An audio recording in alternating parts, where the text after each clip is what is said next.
Uric acid को कुदरती तरीकों से कैसे कम कर सकते हैं, इसके बारे में आज की इस वीडियो में हम बात करेंगे। यूरिक एसिड बेसिकली एक ऐसा केमिकल है जो कि हमारी बॉडी के अंदर नॉर्मली पाया जाता है। ये हमारी बॉडी में प्यूरिन्स नाम के केमिकल्स की ब्रेकडाउन यानी उनकी तोड़ फोड़ से बनता है। ये बेसिकली एक वेस्ट प्रोडक्ट है जो कि बाद में गुर्दों के जरिए से हमारे पेशाब के रास्ते से बॉडी से बाहर निकल जाती है। लेकिन फिर भी हमारी बॉडी के अंदर एक खास मिकदार के अंदर यूरिक एसिड मौजूद होता है। लेकिन अगर ये मिकदार 6.8 मिलीग्राम पर डेसीलीटर से ज्यादा हो जाए तो हम कहते हैं कि इस शख्स का यूरिक एसिड बढ़ा हुआ है। अगर यूरिक एसिड बढ़ जाए इससे फिर दो बड़े प्रॉब्लम्स हो सकते हैं। एक तो ये क्रिस्टल्स की शक्ल में हमारे जोड़ों के अंदर जमा हो सकता है, जिससे फिर जोड़ों की सोजश होती है, जोड़ों के अंदर दर्द का प्रॉब्लम होता है। इसको गैंठिया भी कहा जाता है, इसको गाउट की बीमारी भी कहा जाता है। इसके अलावा ये क्रिस्टल्स हमारे गुर्दों के अंदर जमा होकर हमारे गुर्दों की पथरियां बनने का बायस भी बन सकते हैं। यूरिक एसिड बढ़ने के दो मेन मैकेनिज्म होते हैं। एक तो ये है कि यूरिक एसिड हमारी बॉडी के अंदर ज्यादा प्रोड्यूस हो या हम ऐसी डाइट्स खाएं जिससे हमारी बॉडी के अंदर ज्यादा यूरिक एसिड इकट्ठा हो, या दूसरा मैकेनिज्म ये होता है कि हमारे गुर्दों के अंदर कोई प्रॉब्लम हो जिससे फिर गुर्दे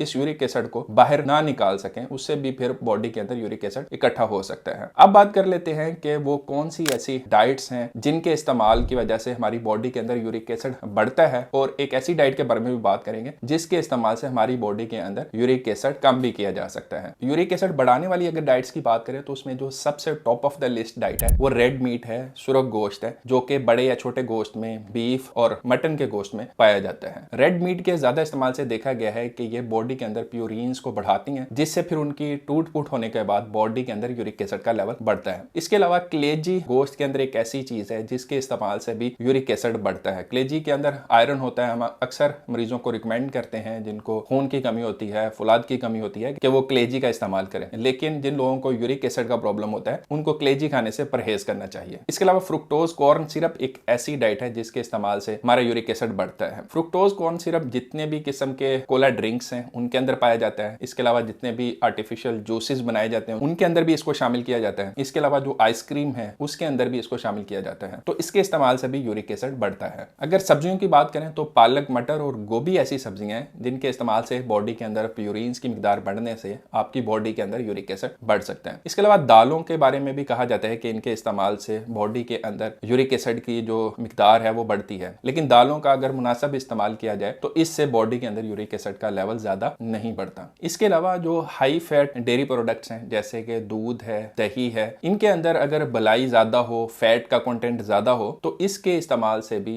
आपकी बॉडी के अंदर यूरिक एसिड का लेवल जो है वो बढ़ेगा। तो जिन लोगों को यूरिक एसिड का प्रॉब्लम है तो वो अगर दूध और दही इस्तेमाल करना चाहते हैं तो उन्हें चाहिए कि वो फैट फ्री दूध और दही का इस्तेमाल करें, यानी दूध के ऊपर से, दही के ऊपर से बलाई को उतार लें तो उनके लिए ज्यादा बेहतर होगा। आखिर में उस डाइट की बात कर लेते हैं जिसके इस्तेमाल से यूरिक एसिड के लेवल को कम किया जा सकता है। काफी सारी रिसर्चेज में ये देखा गया है कि विटामिन सी एक ऐसी चीज है जिसके इस्तेमाल से बॉडी के अंदर यूरिक एसिड के लेवल को कम किया जा सकता है। तो ऐसी तमाम डाइट्स जिनके अंदर विटामिन सी का लेवल ज्यादा होता है उनके इस्तेमाल से आप अपना यूरिक एसिड कम कर सकते हैं। तो ऐसी डाइट्स की अगर बात करें तो उनके अंदर लीमू आ जाता है, माल्टा आ जाता है, और माल्टे की फैमिली के तमाम जो फल होते हैं जैसे कि संतरा है, चकोतरा वगैरह है, इनके अंदर विटामिन सी होता है। इनको अगर आप रेगुलरली इस्तेमाल करेंगे तो उम्मीद है इससे आपका यूरिक एसिड जो है वो कम हो सकता है। इसके अलावा रेड मीट का इस्तेमाल ना करें और शुगरी जो ड्रिंक्स हैं उनसे परहेज करें, रेगुलर एक्सरसाइज करें और पानी जो है वो सही मिकदार में पिए, क्योंकि अगर बॉडी के अंदर पानी की कमी होगी, डिहाइड्रेशन होगी, तो उससे भी यूरिक एसिड का लेवल बढ़ता है। तो आप इन तमाम एहतियातों पर अमल करके अपने यूरिक एसिड के लेवल को कुदरती तरीके से कम कर सकते हैं। उम्मीद है वीडियो अच्छी लगी होगी। अगर वीडियो अच्छी लगी है तो लाइक करें, दोस्तों के साथ शेयर भी करें। अगली किसी और वीडियो में फिर मिलते हैं। अपना ख्याल रखिएगा। अल्लाह हाफिज।